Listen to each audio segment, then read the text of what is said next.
Welcome back, everybody. I'm back, and I'm back on track.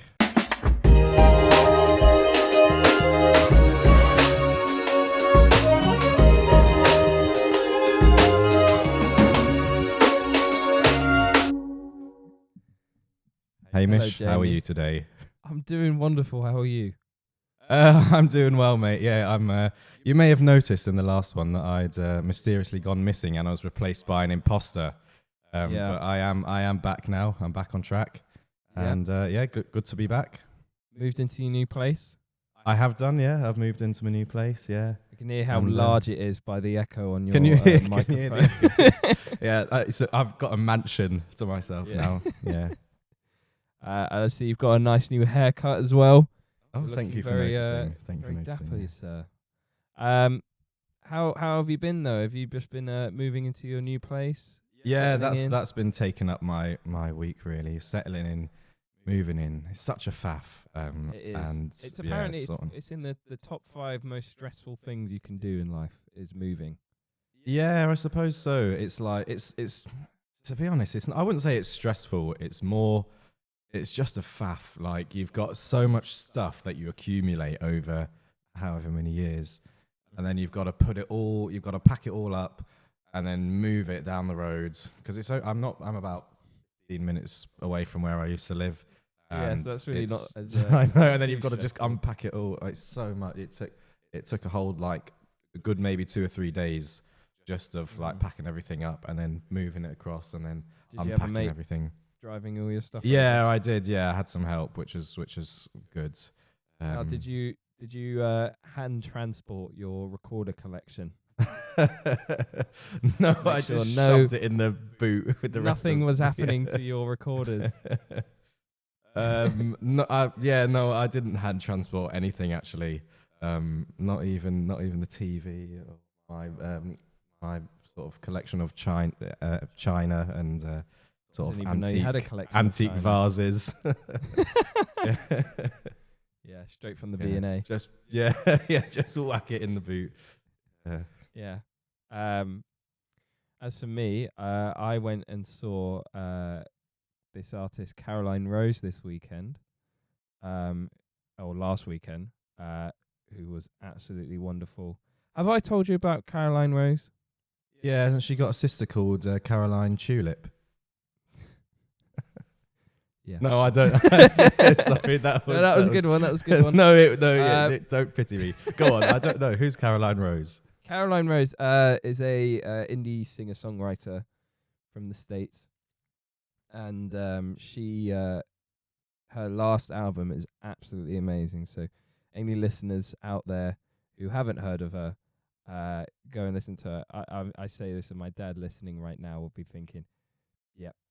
Got to speak the gospel of Caroline Rose," which I think he does the same as just telling people got to go listen to her, because she's not a terribly big artist. I mean, she's still like a decent fan base, but like she's not in the sort of common. She's not a common name, but well, her last album, The Art of Forgetting, is just such like a heartbreaking album, and it's one of those. Every time I hear it, I understand it more. You know what I mean, like it's. Yeah, I know what you mean. Like when I first listened to it, I went, "Oh yeah, it's decent," because it's very different to her other stuff. And then you start to realize like, oh, this is what this song's about. Oh Jesus, this song's this is what this is about, and it's like even more heartbreaking. Yeah, each time you listen to it, it sort of there's a new meaning to uncover. Yeah, exactly. But anyways, so. That incredibly emotional album was then accompanied by strings and an orchestra. It was a little orchestra, so it was like strings and woodwind instruments. Yeah, woodwinds. But it was it was a really really nice performance. And what I found, which was sort of quite nice as well, was anytime someone brought out their phone, the person next to them immediately told them to put it away. Yeah, I think that's definitely a good. There was I can't remember who it was, but there was an artist, quite a big. I'm trying to think who it was. Someone very well known, or maybe about. And they said at the beginning of their concert to don't film it, don't get your phone, just enjoy the moment. And I think that's what live music's about. I get it, like you want to remember it and stuff and show your mates, but I think it's a give and take. But I know like when I saw Jack White, he does it, and some comedians do it now as well.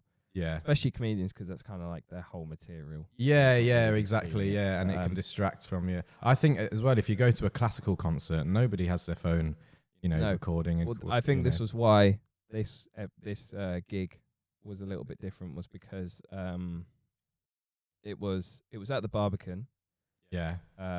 In the Guildhall drama department's stage, which I I was I went to it, loved it, and then the next day afterwards, I was in a writing session, and the producer was like, "Oh, my mate was doing the lighting for that." He was like, "It was apparently it was awesome." I was like, "Yeah, it really, really was." But because it was all sat down and all the lights were down, it's like at the cinema. It's like it really sticks out if you see. Yeah. You wouldn't do that at the cinema, would you? Yeah. But there were people coming in. Like people came in. So the show started a little bit late, and there were people coming in. Like so, the show was meant to start at like 9:30, right? And there are people still coming in at like 9:45, 9:50, and then the gig starts, and then this is about 8:10. Like after this first song, people are coming, still walking in. I'm just like, don't you understand? Like the whole there wasn't a support act. Yeah. It's not like given that it's a sit down event sort of thing. It's not like just come and go, and other people like drinking loads of beer and standing up and dancing. None of that. No, it was kind of funny because obviously no mosh pit. No mosh pit. Because it was a contemporary audience. Like I think they were sort of. It was like they were almost sort of trying to treat it like a contemporary gig. Yeah. It also it obviously wasn't, because it's sat down and on a stage. So really, really amazing. And go and listen to Caroline Rose after this. And go and listen to her sister Caroline Tulip as well. Yeah, go and look at Caroline Tulip as well. I don't know any other flowers. Daisy. Yeah. I was about to say Rose. Lily. So you don't know any. Only know We're not going to go into this now. We're not going to go into this now. Do you know who I did see though? Geranium. Sorry, go on. I was walking down the street and I saw one of your favorite people. My favorite people. Yeah. Who? Oh wait, don't tell me. Celebrity. It was a celebrity. Okay, you saw one of my favorite. Lee Mack. No. Oh, okay. Favorite people. Oh, Anne Hegarty from The Chase. No. Like quite well known. Quite right. Okay, they're in a trio. In a trio. I don't know. On Amazon Prime. Oh, Jeremy Clarkson, James May, and Richard Hammond. Yeah, Which one did you see? I saw Jeremy Clarkson. No way! That is amazing. That is he is literally one of my favorite people. Yeah, that is incredible. Wow. Did you speak to him? I didn't, because I kind of. Well, this is another whole conversation. If you see famous people, do you go up to them and say hello? I think it depends. I have done in the past. But like in a polite, like for example, I was on the train the other day, and some lady was talking to me, and she seemed so familiar. I was talking to her we're just having a chat. She was it was very quiet, and she was with her husband or some other guy, and I thought, my God, I know you from somewhere, but I couldn't quite put my finger on it. And I just said to her, like, are you on TV or something? Do I know you? Because you seem familiar. And she was in Hollyoaks and a few other things.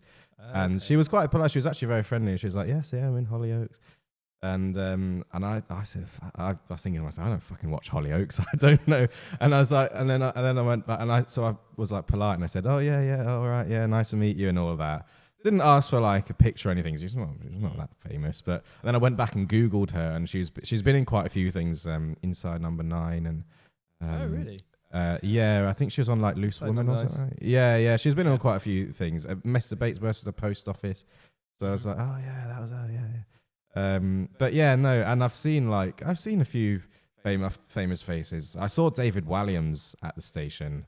I know he's a bit controversial at the moment, but I saw him and I didn't like say hello or anything. But I'm not a big fan of him, so. no, I think if I do see a famous person, I'm not that bothered. Like I might say hello and just like nice. If I'm a big fan, I might say no, I'm a fan of your work. Yeah.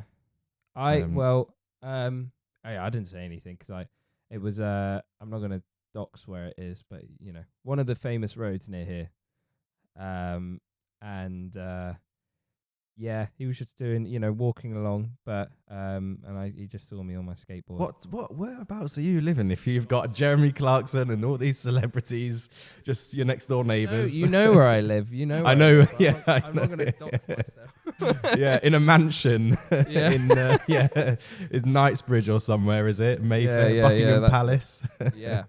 Yeah, I saw a few. I've seen a few like snooker players and things like that. When they play in sort of Sheffield and Manchester, and commentators, and I've had photos and stuff. Though, yeah. Oh no! Yeah. Do you know the one that I saw years ago, and I remember texting the group chat? Uncle Shady. Yeah.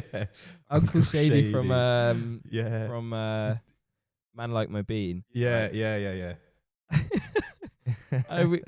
I was at King's Cross and I spotted him in the McDonald's having a coffee, and I was Does he speak like the way he speaks in the show? Well, this was the thing. I didn't go over to him. Yeah.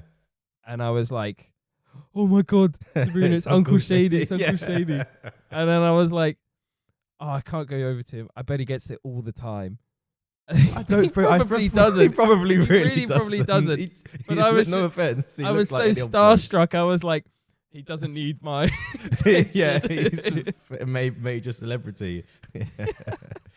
Yeah. Do you know what was weird though? Kate, talking about more celebrities. I saw 2 Brentford footballers, I think, this week as well. I caught one just coming out of a cafe, but I didn't go over to him again because they're in conversation. They're in mid conversation. And then I think I saw one of our other players cycle past me at a different part of London.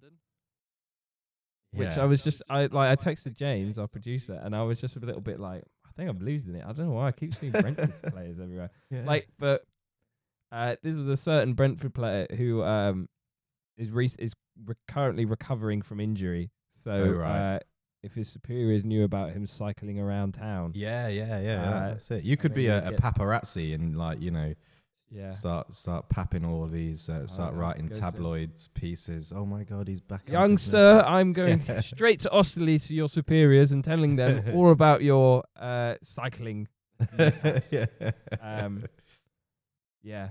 And the last one I did see, I don't know what's going on. I keep seeing people, but there's a band I really like called Kid Capici, who I think I've mentioned to you before. Yeah.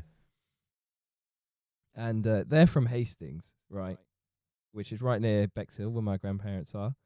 And I don't know if I've mentioned this already on the podcast, but I saw their lead singer walking down the street just as I was coming out of a shop.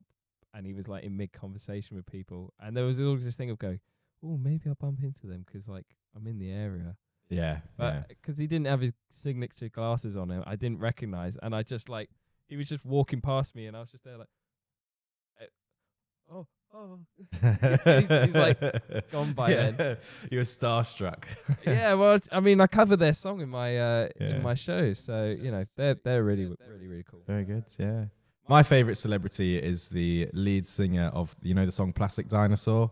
Yeah. Yeah, I get Hamish Tate, starstruck. I think his name. Yeah, something like that. Yeah, the keyboard player is really good as well. Yeah, keyboard player is good. I was looking back to when you remember when we used to gig together and you'd always get the corner of the stage because you needed to be by the like power source. The problem was, that's the problem was I had to be plugged in, and they sort of didn't know where to put me because no other band really had a keyboard, and also my keyboard was massive. Do you remember? It was huge. Yeah. It was we so didn't, big we and didn't heavy. own any of our equipment, and so it was all donated to us. Yeah, we managed to get that From the basement door. Shout out to the basement yeah. door. Yeah. Yeah, and Kev. Is it Kev or Keith? Kev. Forget. Yeah, No, Kev. You get me? I get confused. It was Kev. It is Kev. Yeah, it's Kev. Yeah. Because we've just spoken to Keith. Yeah. Yeah, that was it. That's I'm getting confused. Yeah. Yeah, and they just used to like shove me in the corner. And I quite liked it, to be honest, though, because like I know I like to be in the background, just noodling away, and But it just was always funny because like you'd have the spotlight on me and Zaki, and then you would just be like in the dark. shadows. Thank you, You boy. couldn't see me. Yeah. But yeah. Apart from that, apart from seeing celebrities, just doing my thing. Yeah. But I actually did want to have a little history segment to start our episode off. So whilst I was going around with my dad and Sabrina, I made sure to go to the Clifford's Inn Passage in London, right, just off Fleet Street. Yeah. Because there is a piece of Victorian furniture architecture there. Yeah. It's one of the only ones that still stands from the Victorian era, and it is indeed a urine deflector. What the hell is a urine deflector? Is that like a urinal? No, quite the opposite, actually. Oh, right. Okay. So, back in the day, there was a big problem with public urination. Right. Okay. Yeah. It still is where I live. Yeah. Well, they need to reinstall these, actually. I don't know. I'm surprised they still don't have them around, but and they, to stop this public urination, they made these sloped things. If we could get James to pull up a photo for us. So this street in the Clifford Inn Passage has the original 19th century urine deflector, which was designed to discourage public urination by redirecting urine onto the offender's shoes. And it's really quite something. I think you could get past that, though. If you weed at an angle, you might be able to. Yeah, but if you're no pun intended, if you're pissed and you're walking into an alleyway, or I'm just gonna go have a little wee. It comes, you're not gonna go, I'll make sure to do it at an angle. Well, I've just seen this. Yeah, that's true. Yeah, but this picture of this urine deflector is in an alleyway, but literally a meter next to it is a flat wall. So you just go there. I know, but these are, this is probably people in the dark of the night, when everybody's worried about Jack the Ripper. Yeah, They're exactly. Probably not walking too deep into alleyways. They're just wanting to do it right on the surface and eventually right onto their shoes. But yeah, so if you're ever on Fleet Street, you can actually go and still check this out. It's one of the only last remaining ones from the Victorian era, it's just a little fun. Isn't Victorian fun little engineering thing. Brilliant? Yeah, very good. Yeah. I'm surprised these still aren't around though. Yeah, like you said in Manchester with all the public urination, like Twickenham Stadium where we're from has loads of signs about it. Yeah, I just feel like they could easily just put those in the alleyways and it would stop people. What they do in some countries is on the urinal, because obviously if you've ever been into a men's urinal, especially at like a football stadium or rugby stadium, there's just piss all over the floor. And they've started putting like pictures of flies on the urinal bowl. Oh, so it's a little target. So you know where, like a target, so you know where to aim.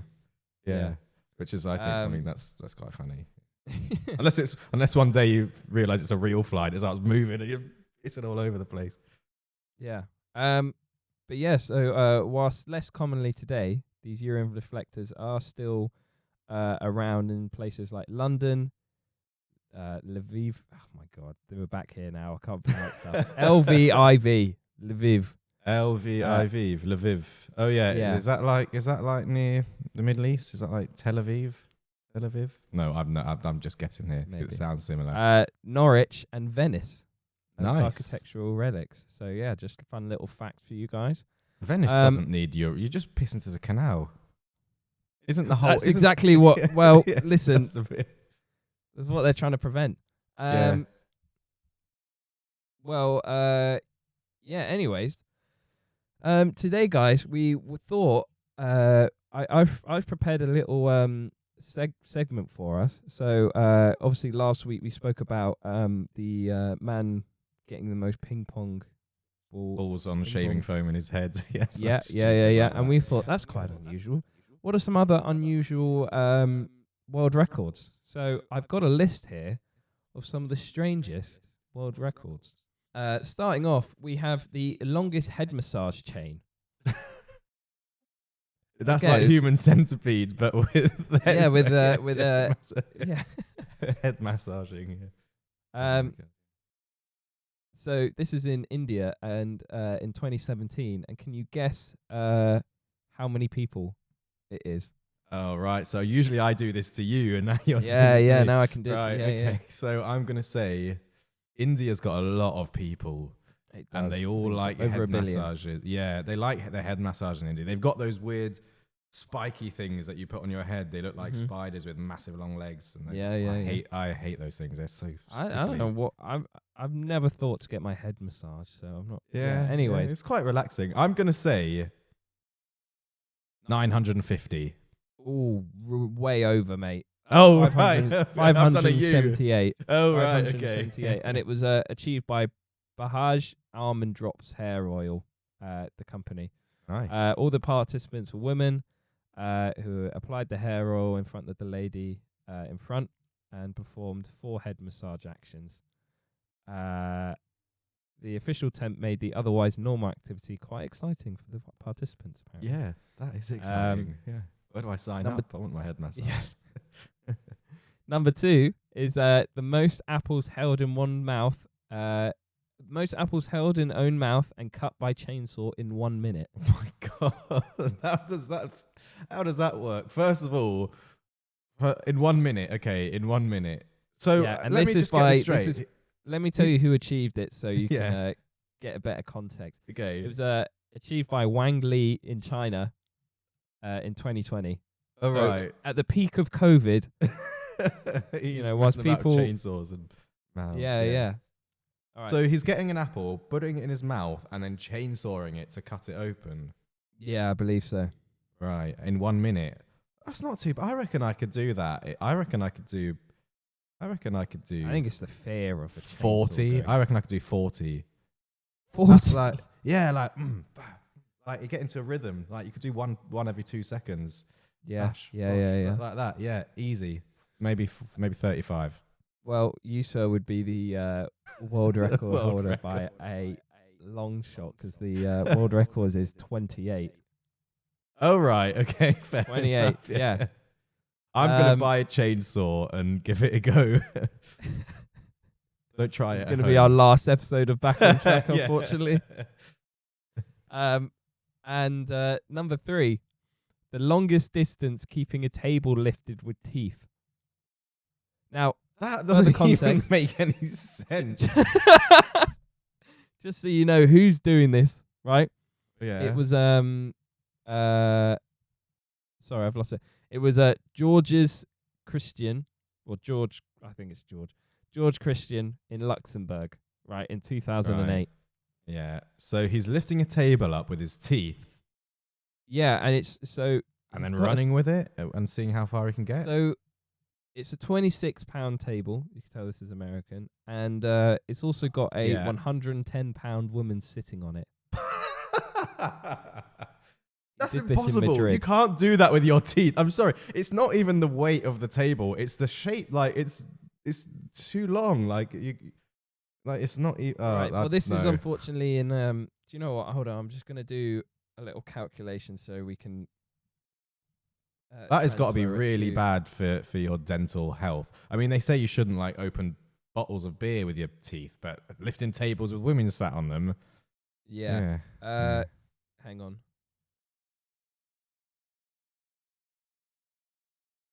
Okay.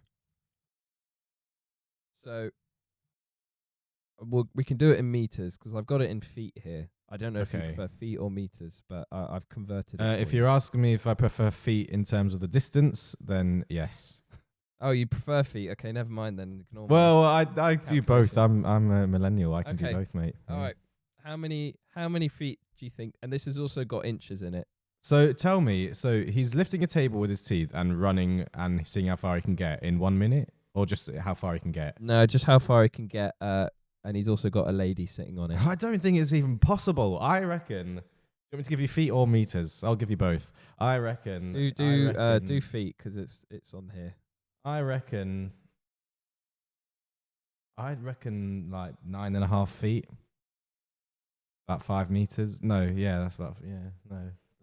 Yeah. That's about About 5 Um, meters. Yeah. Is that your final answer? No, I don't think he got very far. I'm gonna say 10 feet. No, 9 feet. 9 feet. It's not possible. You sir underestimate the duality of It's man. not possible. It's a he woman got sat on his. He got 38 feet and 8 inches. That's not Yeah. possible. I'm gonna give it. I mean, his we'll teeth have to might see the fall video. out. I think because I've got a glass table here, very fancy, I know, and I'm thinking like, wouldn't be able to. It depends on the type of table. If it's wooden, you can get a bit more. I think it is wooden, yeah. Yeah, But yeah. I'd like to see if a guy with veneers tries to do this. I'm gonna break the world record, and then he pulls all his veneers out. Yeah. Yeah. So this happened in February 9th, 2008, and now this I want to see a video of this. I picked out just for you, Okay. because this happened very recently. A group of 8 friends set a new world record for visiting all 272 London Underground stations. Oh yeah, I've seen this. Yeah, Jeff Marshall was part of it, wasn't he? Was it? Oh no, it wasn't. These guys, these are the Amersham. Amersham Yeah. ambushers. Yeah. The tube. It's called the Tube Challenge, and it's sort of a well-known thing. But yeah, it's like in 24 hours you have to visit all of the things, right? All the stations on the tube. Is that it? Yeah. So how long? Maybe you already know this, but how long do you think this group of? I think they're all 18. Yeah. Group of. I young reckon. folks. I reckon it was about 18 hours, 19 hours. Yes, sir. It was 18 hours and 8 minutes and 13 seconds. So well there done, you go. Jamie. Yeah. I'm sure I've seen that somewhere, but yeah, there we go. Yeah. This is their 3rd attempt. So 2 failed attempts. Yeah. They adjusted their route, starting at Heathrow Terminal 5 and finishing at Amersham. Despite train delays and other setbacks, they succeeded through carefully planning and quick adjustments. They celebrated their achievement with a party and planned to meet the previous record holder. So how about that, Jamie? That's Pretty exciting. cool, I want to give that a go. I mean, I do 18 too, hours but on the tube. I kind of feel bad taking a record away from a group of 18-year-olds. I'm like, well, they're having fun. Who am I to step in the way? And I mean, I'm not that I could probably achieve quite the record. Yeah, but yeah. I'm sure there's a video. I know that somebody else has attempted it, and there's a video of it on YouTube, and it's quite a challenge. Yeah, but yeah, cool.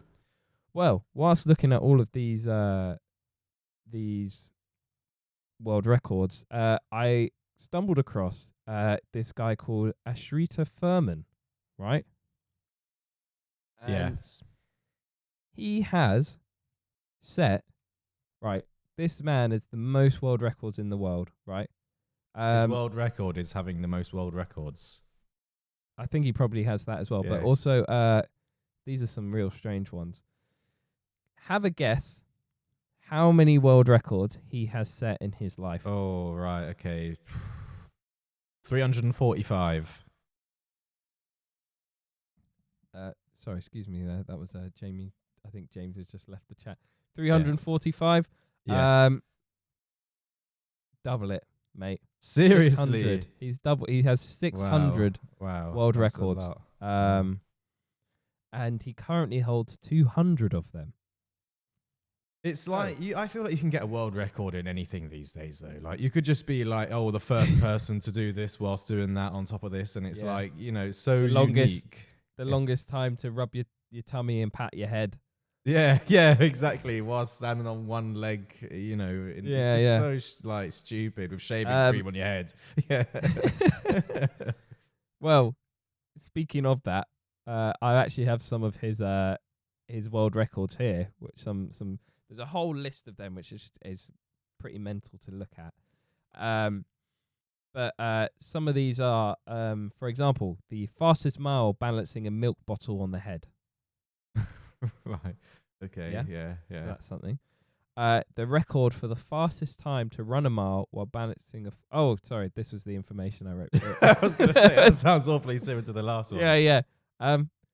Oh my God, he did it in 7 minutes and 47 That's seconds. really impressive with a bottle on your head. I wouldn't make it 2 meters without the bottle falling off. I'd have to keep going back. Even just running a mile in. Oh, but did you say he's Indian? No, he's American. Oh, right. I was going to say, because I thought they're quite good at balancing things on their heads. But Ashita Furman, actually. Let me have a look. Yeah, but he did it in. I'm going to get 2004. cancelled. I've just assumed his nationality. I've culturally appropriated him. Ashita Furman. Is it even? No, he's from Brooklyn. He's from Brooklyn, New York. Brooklyn. Yeah. Okay. Yeah, and this man is he's the living world record man.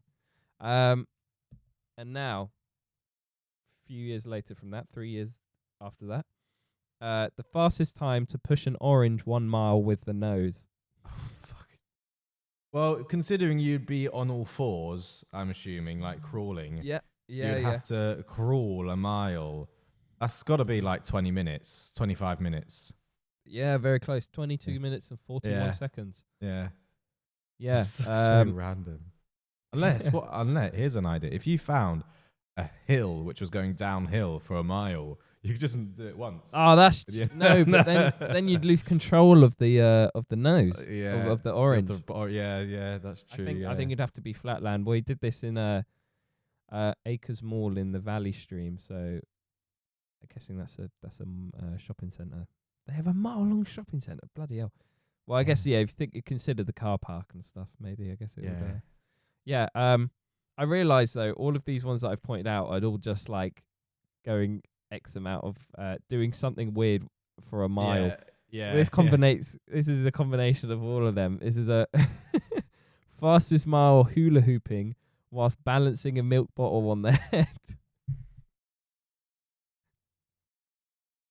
Sorry, I've just drank some tea. I was about to spit it out. Hula hooping with him. He loves miles and milk bottles on his head, doesn't this guy? I know he does, doesn't he? I think he's making these up, mate. Why honestly. a milk bottle? Just what's wrong? That's so. And hula hooping. I can't do a hula hoop. I'd get a stitch. Yeah, well, considering it took him 7 minutes and 47 seconds to carry just the milk bottle. How long do you reckon it took for him to hula hoop during this whole predicament? I think you could if you're going fast enough, you can sort of get the momentum going. So you're just running normally, but with a bit of wiggle action. So I reckon maybe 9 minutes, 8 minutes, 10 minutes. Just a little bit further, 13 minutes. There you go, 37.35 seconds. I made sure to add that little point. Yeah. And he did that in 2012. So this guy's been, he's been rocking and rolling. He looks very good for his age, and he's still, breaking milk these bottles records on his heads and running miles. Yeah. So power to him. Power to Ashita Furman. But right. There's another little side tangent. But I just thought I had to bring it up. I was researching all of these world records, and I was looking at some weird ones. There was some which it was just fake, because like So it gave me this world record, right?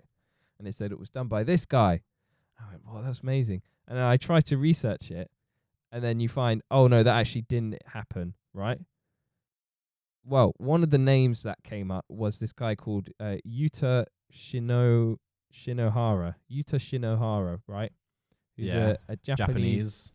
Yeah, Japanese Entomologist. Yeah, that's the one. Well done, mate. Yeah. Yeah. I don't think I would have. This would have. I really don't know how I found this. Actually, I think it was just trying to research that guy's name, and it came up with this. Anyway, he's known for promoting insect consumption, and he revealed a particularly unusual aspect of his life. This was a few years ago, when he shared that he once dated a cockroach named Lisa for a year. Stop it. Lisa. Why is it called Lisa? And also, you can't date a cockroach. I'm sorry. No. I mean, there's people that do weird stuff like marrying their cars and getting married to a bed or something. Didn't someone do?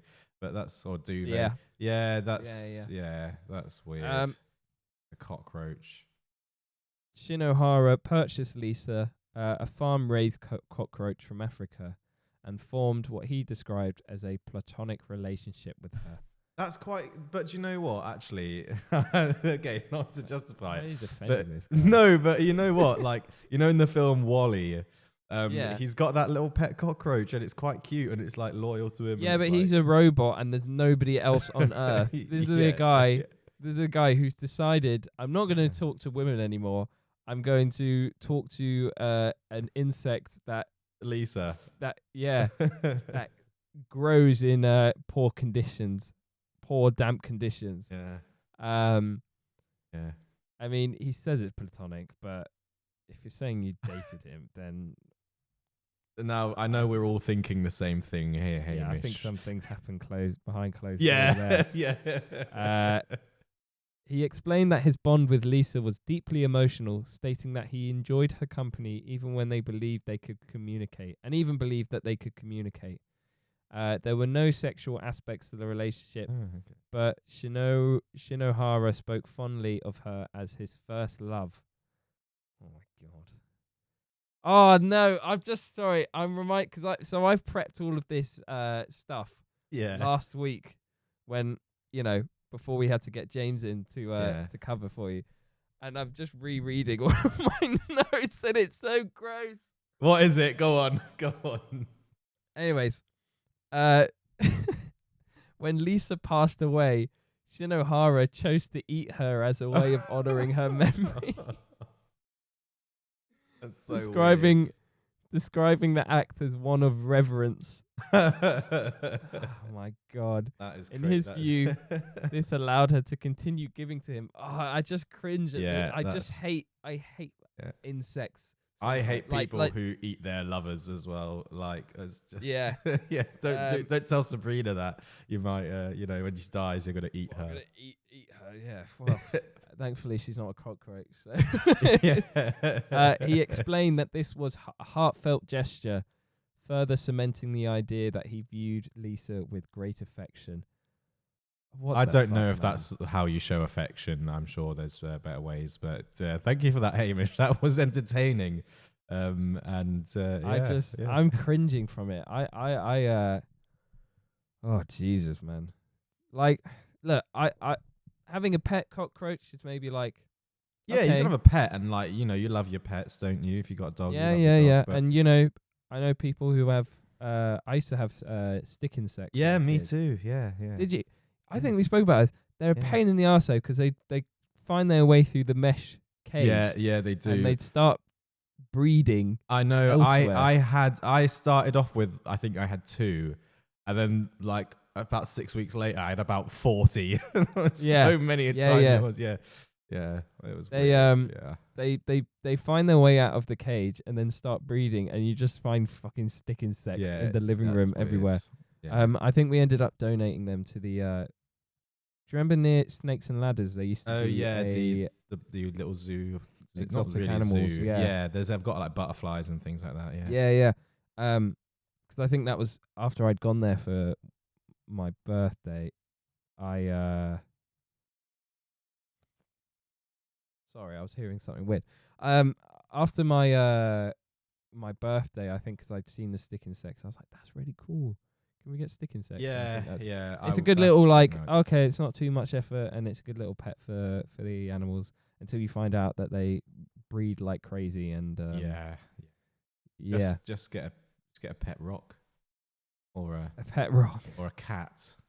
or a cat. Yeah. Yeah. Was your cat fine with the stick insects, or was she? I eating them don't and- remember. I really can't remember because this was a long time ago. Yeah, Yeah, yeah. Who knows?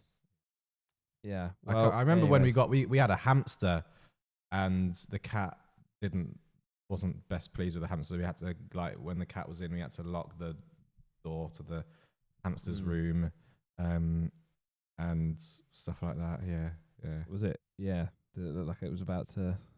I just Scratch it think out. we were more worried, if anything, because Lily, the cat, was a Yeah. bit. She was a ferocious, vicious cat. She'd, like, she would just yeah. I think she would have had a go at Yeah. eating the Yeah, hamster. Yeah. Yeah. But yeah, little side tangent there. Dating a cockroach, probably not for me. Thank you very much. Yeah, I'll pass on that one. But yeah, why I don't get it though, where it's like, oh, it's all platonic and nothing sexual. But the idea of it being platonic rules out the idea that you dated the cockroach. Then you're just mates with it if it's platonic. That's the whole point, isn't it? Yeah, exactly. And also, you don't know. How do you know if the cockroach likes you back? Well, apparently mean, they yeah. communicated, yeah. Yeah. But I mean, this is the guy who is promoting eating insect consumption. So Yeah. Have hey, you ever look, eaten an insect? Like, how you have, like, crickets and things like that? I don't think I have, actually. I know there's a restaurant that does that sort of stuff. Yeah, Looks I quite don't nice. think I have. Would you give it a go? Yeah. I mean, I remember when they used to do in I'm Celebrity, and Yeah. like all the slugs and stuff is disgusting. Like I fucking hate Yeah, it. that's But, like- different though. but That's like the things like crickets, right? Because they're like, no, you've got to eat 12 crickets, yeah. and then they'd eat them and be like, that's all right, actually. Yeah, I'll have another one. they're alright. Yeah, and also, like, you can deep fry them with, like, make it into a nice little yeah, cricket stir fry or something. You can make, like, cricket like pastry, but instead of using Cricket flour, pastry. you use, like, instead of using flour, you use, like, grinded up crickets and stuff like that. And you No, can well, make that's breads that's and going stuff like too that. far, mate. Yeah, That's going too far. Yeah. But it's supposed to be a really good source of protein, and a lot of people believe it's the future. To get away from meat, but keep protein and stuff like that. Yeah. Well, anyways, that was the story of Yuta Shinohara, and now with the news. Breaking news here from London. Eugene International Airport in New Zealand has implemented That's not in London, mate. No, well, from my correspondence in London. Oh, right, okay. Yeah, sorry, yeah. Has implemented a 3-minute limit on farewell hugs in its drop-off zone to keep traffic flowing smoothly. Yeah, I've seen this. I've read this. Yeah, go on. The rule signposted with a max hug time 3 minutes sparked global attention and a mix of reactions online. Airport CEO Daniel De Bono explained that a 20-second hug is enough to release good feel-good hormones, so 3 minutes should suffice. For those needing attended goodbyes, the nearby car park offers a first 15 minutes free. Whilst finding some rules quirky, others argue it trivializes the emotional benefits of hugging. The rule, introduced in September, only recently went viral. What are your thoughts on this? I think this is a good thing. Really? Because from multiple reasons. Let me get started, Hamish. Okay. So, first of all, if you're inside an airport, there's always big queues. You got to go through your check-in and your security and all of that sort of stuff. And there's a lot of it's time consuming. You get there a couple of hours before. You want to just get through everything. and just relax, get on your flight. So people hug in for ages and saying, well, it just delays the process. It creates like a traffic jam in a way. And I see it on the trains as well. I get quite annoyed actually because people will be on the platforms and the train. We need to go. We're ready to go. And there's people hugging each other. It's like, just get on. You know what I mean? Or sometimes just leave them behind, to be honest, if they're taking too long. But yeah, has that happened before? Yeah, it has. Yeah, exactly. Train? But also because I'm single, I get I get salty. I'm like, oh, stop being in love, So So I don't like that public display of affection. You can say goodbye in your own private time. 3 minutes is a long time to hug. I know somebody. it really is. Like 10 seconds is enough. That's longer than brushing your teeth, mate. Like I know. 3 minutes, you could run half a marathon with a milk bottle on your head in that time. It's a long time to hug somebody. Like I get pissed off if someone started hugging me for more than 1 minute, even more than 30 seconds. I'd be fucking hell, what are you doing? Get off me.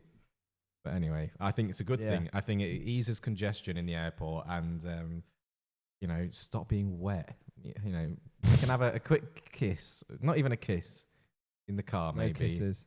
No kisses, because you could, and also it's a security thing. You could be exchanging, weapons and drugs and bombs and that sort of stuff.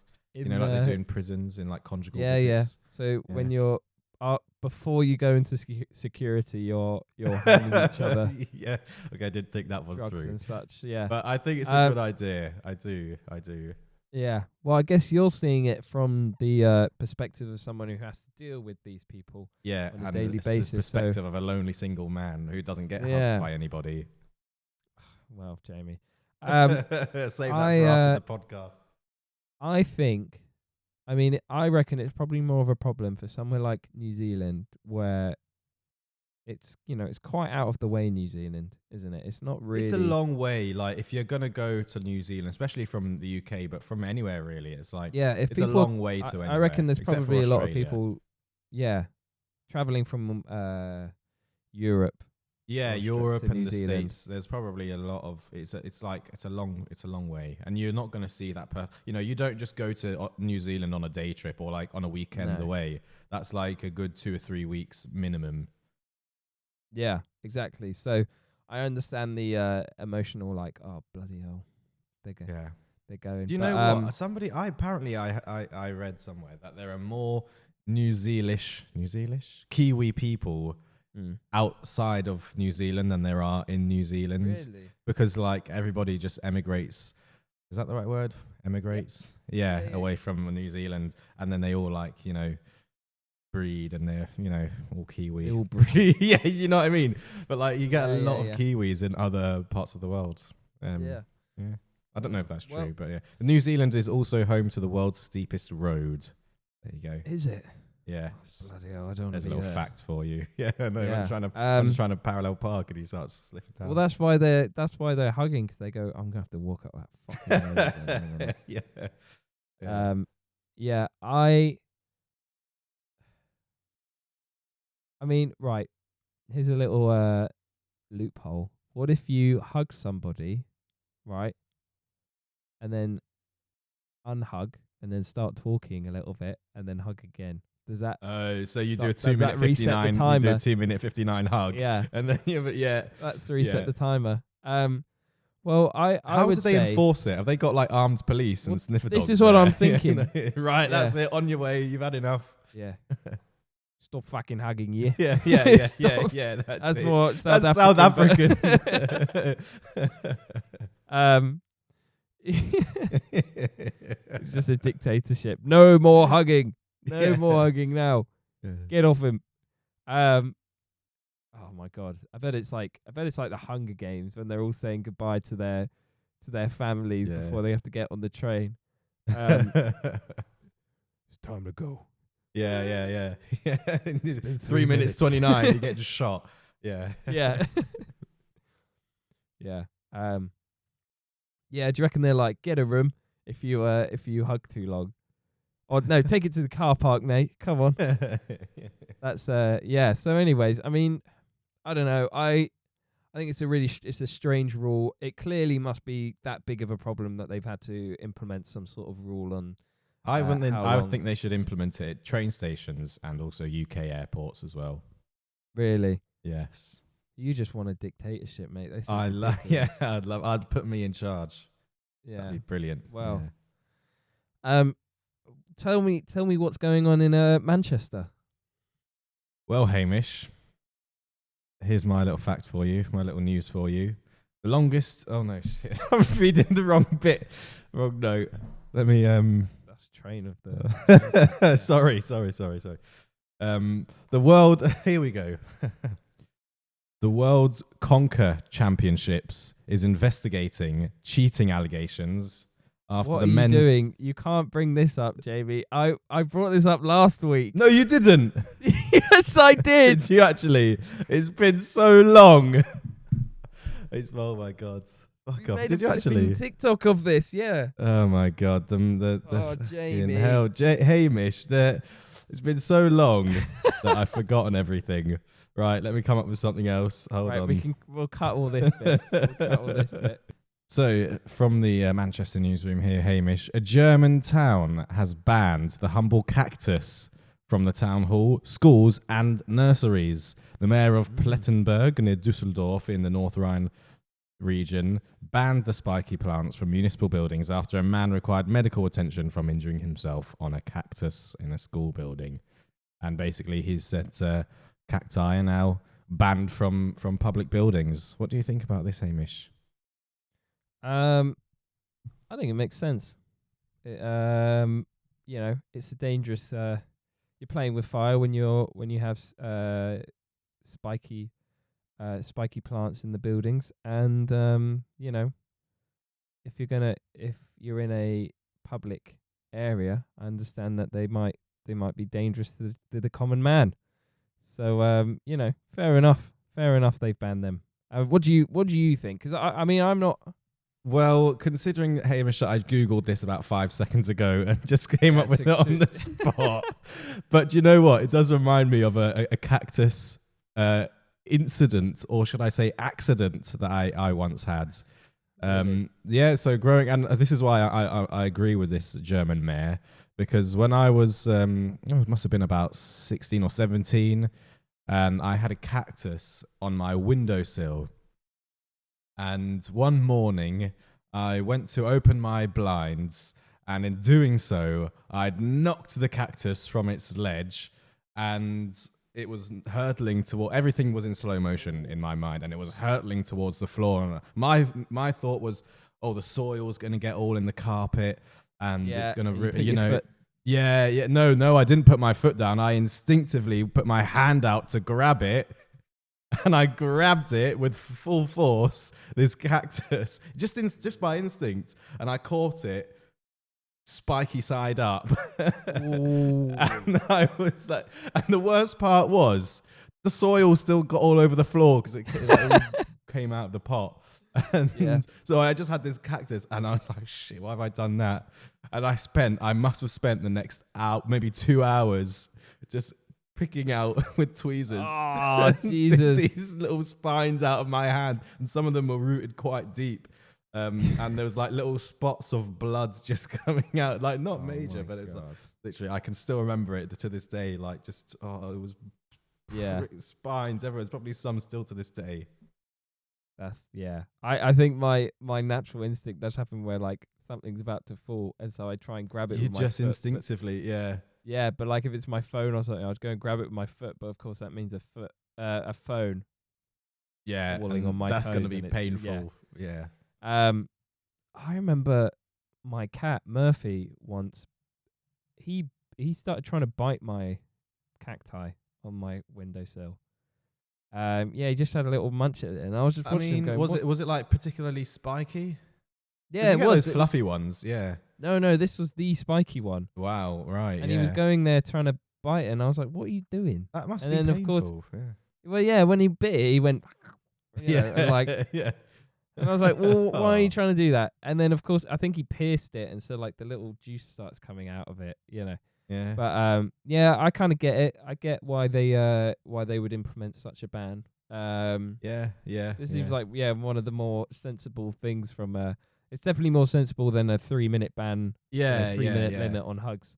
I think airports should ban hugs and cacti, and we'd be living in a perfect society if that was the case. Yeah. Well, we're one step closer, mate. We're one step closer. Yeah, exactly. Yeah, halfway there. Yeah.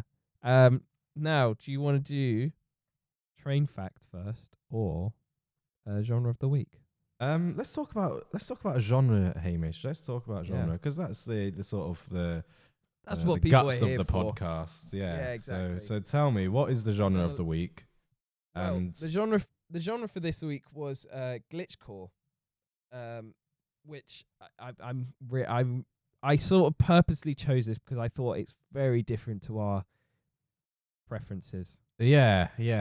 So what is glitchcore? What's how do we define the definition and the genre? So, glitchcore is a subgenre of electronic music and digital art that emerged from the broader glitch aesthetic, which is characterized by the intentional use of errors, malfunctions, and digital distortions. I was trying to hold in a burp that whole time. Lovely. And digital distortions as artistic elements. Glitchcore combines these elements with faster tempos, chaotic soundscapes, and experimental production techniques. Now, Jamie, I chose this because I thought this is everything that we've done from now on has sort of been something where we go, oh, I kind of Yeah, you like it. You know a appeal. bit about I think this is a really sort of different. This is really out of our comfort zones, I think. Certainly out of my comfort zone, given that Yeah. my musical training is in sort of classical side of things, and very much that sort of stuff. Yeah. This is about as far away from that as you can get. But I like that. I like it. I do like the genre actually. I mean, Really? to me, what I don't like, I think what I like is the sort of the technical side of things. It's very sort of jaunty and all over the place. It's quite crazy. Lots going on. I quite like that. Because it's just funky. Do you know what I mean? You could sort of do a little robot dance to it. Yeah. And I think for me, like, it's difficult because it's so reliant on electronic and digital music. It's basically as far as complete opposite as you can get from the sort of acoustic classical stuff. So I wouldn't really know where to start in terms of analyzing or sort of composing a piece where they've got all of this sort of digital techniques and things like that going on. But it's cool, it's funky to listen to, but I would have no clue. Because I like to sort of, when we do these genres of the week, I like to have a go at composing. So, we've done a few ones that sort of stuff. And this, I would absolutely have no clue where to even begin. But it's cool. I'm very surprised that was your outcome, actually, because Hamish, I'm an artist. I'm in music. I appreciate all musics, all of them. Yeah. Every single one. Yeah, you do. Because to me, I actually... Except for like pop music, like Taylor Swift and all that. Oh, don't get me started. Anyway. So you prefer this to Taylor Swift? Swift? 100%. Yeah, 100%. Yeah. I think you're just being a contrarian on purpose. No. I hate all of that sort of like commercial produced pop. It's the four chords. We know what it sounds like. Try something new. Yeah, I was not a very big fan. No, you're a medium-sized human. Sorry. Are you waiting for me to say that? So you I've been waiting for a year. There we go. I don't know if they're going to pick that up, mate. No, I don't know. Recording the audio. I did say to James did say earlier, put that in at some point. Yeah, I look, a lot of the songs I sort of, a lot of the songs I did kind of go in not expecting to like it, and I was pleasantly surprised by it. But I think how chaotic a lot of them are, it almost becomes a bit unlistenable for me. Yeah, Um, yeah, I know what you mean.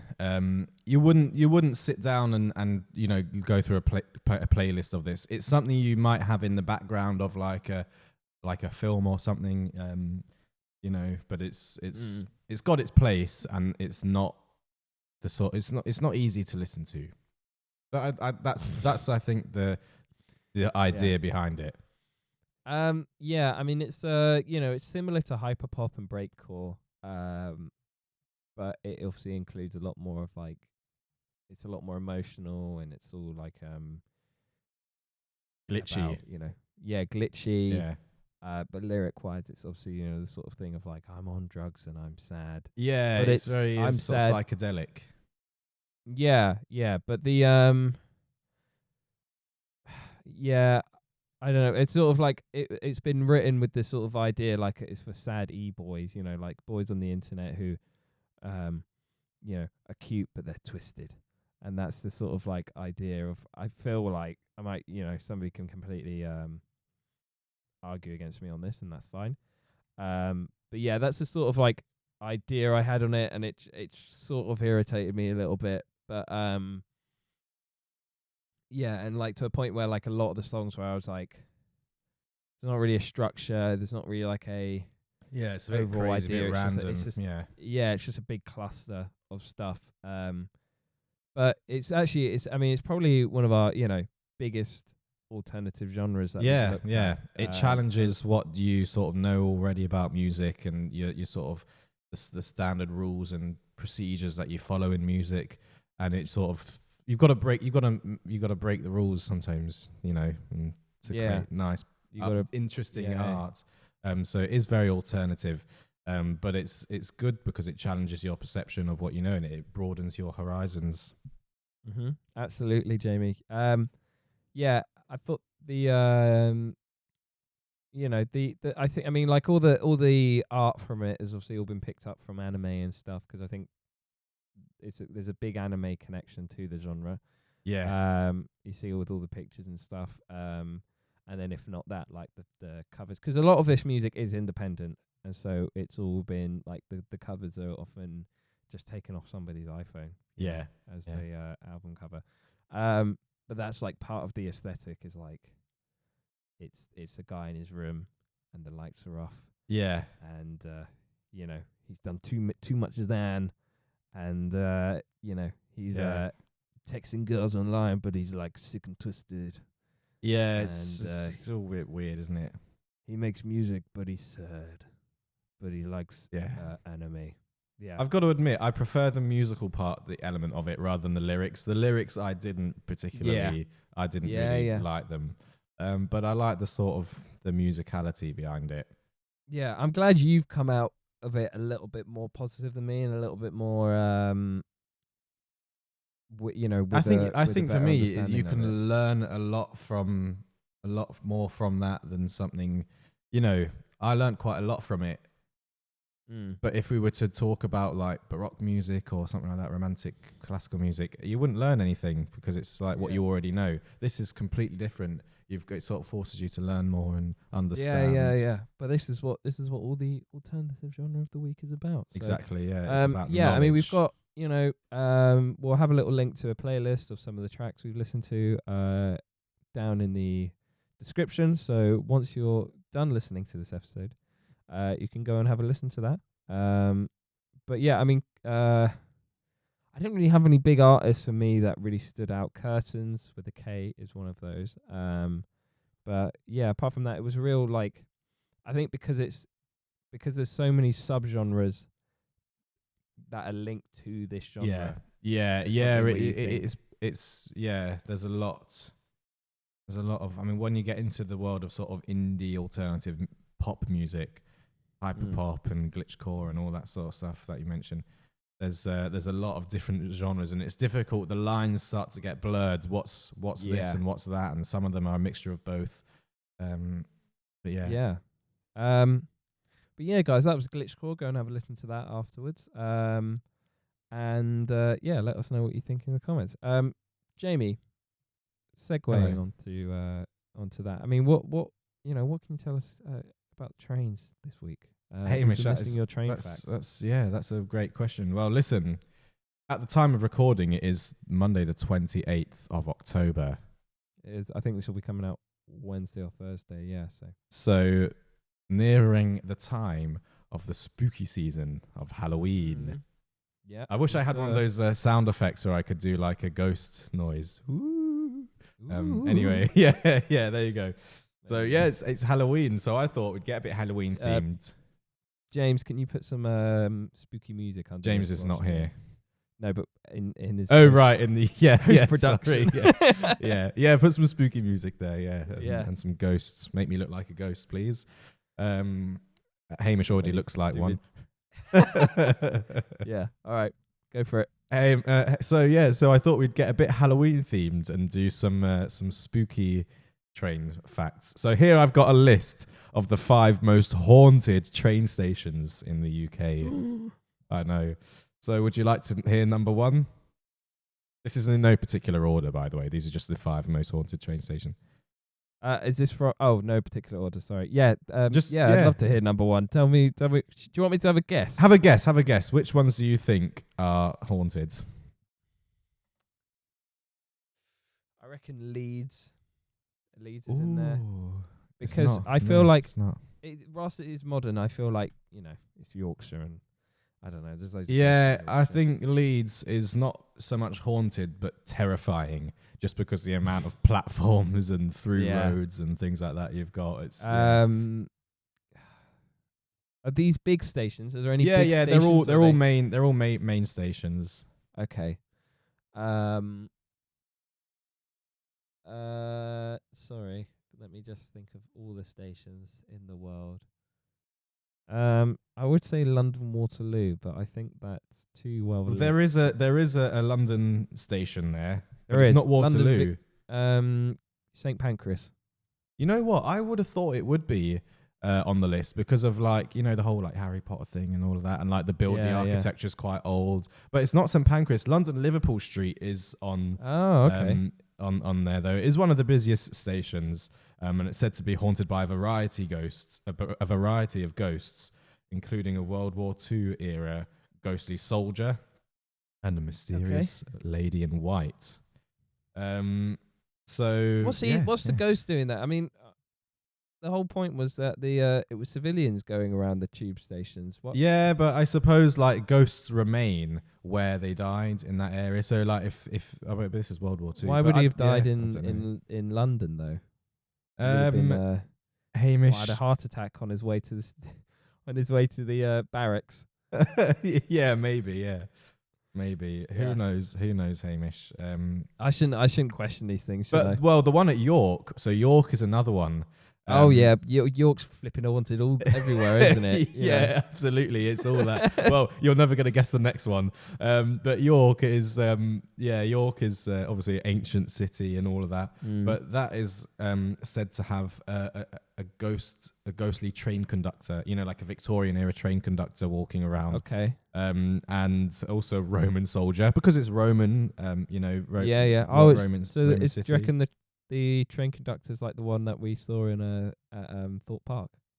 Oh yeah, yeah, like on that ride, yeah. Tickets, please. Oh, I'm gonna fine you £100. That's terrifying. Yeah. It's said to be haunted by a Roman soldier and a Victorian lady and a Victorian train conductor as well. Okay. And that's York Station. It's believed as well. I've got a few colleagues who go to York Station, who work at York Station, and people have said that they've actually sighted this, because trains have they? Operate, all throughout the night, the early hours of the morning, and people have said that they can see this mysterious figure wandering the platforms. Ooh. So who knows? Maybe it's out there. Is that so? Is your colleagues have told you this that they've? Yeah. I've found this. And I've verified it from colleagues who have said yes, it's haunted. Yeah. So there you go. This one, I mean, you definitely get this one. It's Edinburgh Waverley, and if you've ever been to Edinburgh, it's like you get all these ghost tours. They take you into the little bit underneath the bridge and like all the Have you done a ghost tour in Edinburgh? I haven't done a ghost tour. I've done a history tour because I like the more factual stuff. But the guy who does the historical tour also does the ghost tour, and he was saying how and we were deciding whether to do the ghost one or not, and I thought it would be better to do the history one because it's more interesting, more factual. But yeah, they're everywhere in Edinburgh. You've got all of these ghost things going on, and everything's haunted there. But yeah. Scotland's second largest train station, Edinburgh Waverley, rumoured to have multiple ghosts, including a man in a top hat and a distressed young woman. Yes, it's also built on the site of a former loch. You're Scottish, yeah. Loch. Which adds to its era reputation, obviously. Loch Ness monster. Yeah. Yeah. Sorry, what was that? Sorry, I interrupted you, mate. It's built on the site of a former loch. So who knows if the Loch Ness monster is also in Edinburgh Waverley? Under the train station. Yeah, but it's not near Loch Ness. It's just a different loch. No, that's a completely different part. Yeah. But anyway, the other stations include Liverpool Lime Street, which is one that I go to personally. Yeah. That's known for its rich. Obviously, Liverpool's got a rich history. It's one of the oldest train stations in the country, built in the 1830s, if I've got that correct, 1836 or 7. And it's been rumoured to be haunted by several ghosts, again, including a ghostly figure known as the Faceless Woman. Oh, okay. Where's Liverpool Lime Street? Is that in Liverpool? Am I being silly? Yeah, Liverpool Lime Street in Liverpool, like the main city centre, Liverpool city centre train station, and also the ghost of a maintenance worker who died on the tracks. Okay. Yeah, wow. Liverpool has had a number of train accidents, crashes, and things like that over its history. So I wouldn't riddled with haunts. Yeah, I wouldn't be surprised. The other one is Bristol Temple Meads, and that's it. And I don't really know too much about Bristol Temple Meads. Tell me about how it's haunted. Well, it's supposedly haunted by the ghost of Sarah Ann Henley. Oh, okay. You know who that is? I don't know who that No, I didn't think so, because neither do I.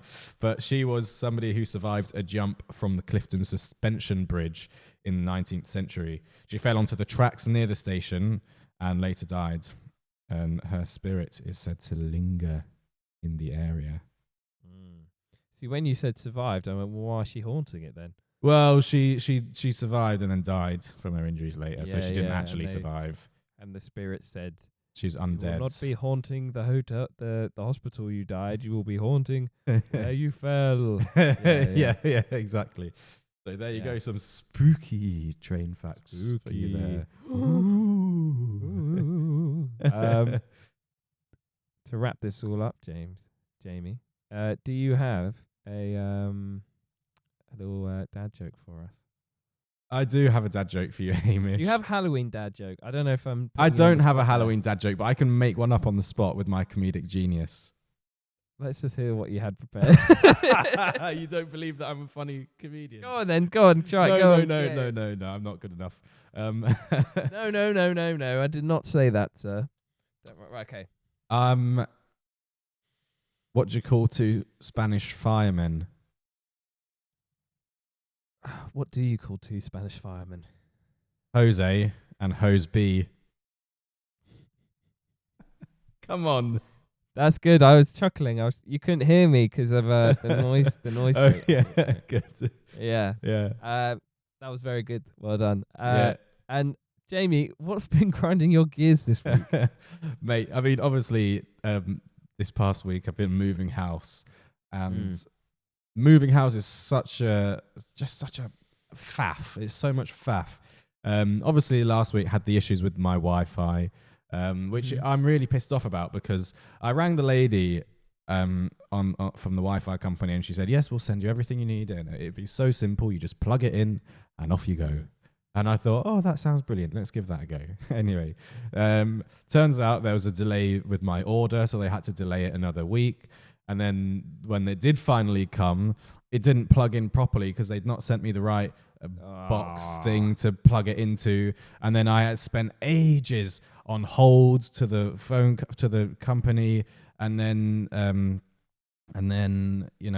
doing these online chat things that you've got to do, and they take ages and there's emails here, phone calls there, and then they've got to transfer me to one person. I've got to hold, and then they transfer me to a different department, and then you get to some Raj and technical support, and then eventually they were like, "Oh, we're going to need to send an engineer from OpenReach to install this, to fix whatever's gone wrong and install some cables, whatever." So they did do it eventually, and it was actually a relatively easy fix. But the whole faff of getting there is that just sort of pissed me off, and I was without Wi-Fi for a few days, about a week, just over a week. Yeah. And then obviously I thought, I've got unlimited data on my phone. I can use 4G. The problem is the building that I'm in is so it's an converted old mill, from like Manchester, industrial Manchester, and so it's a really nice place, but it's massive, and there's mills either side, and it's got really thick walls, and I'm on the first floor, and there's 5 floors or something, so it's the 4G signal is just crap. You can't even like use a hotspot or go on. You can just about send a WhatsApp if you're lucky. I can't get onto YouTube without it. It takes about 20 minutes for a YouTube video to YouTube homepage just to load up. So yeah, it was quite annoying, but it's all sorted now. But that really sort of grind. You should have told them. You said, "Do you know I run a very established podcast? Thank you very much." Yeah, exactly. Yeah, They need me. They're wondering where I am with my dad jokes and train facts. Yeah, I know. Yeah, we have to get bloody James on instead. No, don't get me. He was very good. He was very good. He was. Very good. I think having James on was great. Thank you for covering for him. I think we should get him in more often. We should. Maybe we should get rid of you next week. Yeah. We'll do a little swap. Yeah. Yeah. Yeah. Well, maybe we'll include James a little bit more. Yeah, because he's often in the background making sure everything's running smoothly. So I mean, as for myself, I think this is one thing that just always grinds my gears, but I remember it happening particularly in central London. People not pressing the button to cross. Oh, yeah, that annoys me. Yeah, they just wait there like lemons, expecting the traffic light to change. Yeah. And you're especially and when you've got to press the bastard button. So you're on those big crossings, right? And everybody there is just standing sheepishly waiting for something to happen.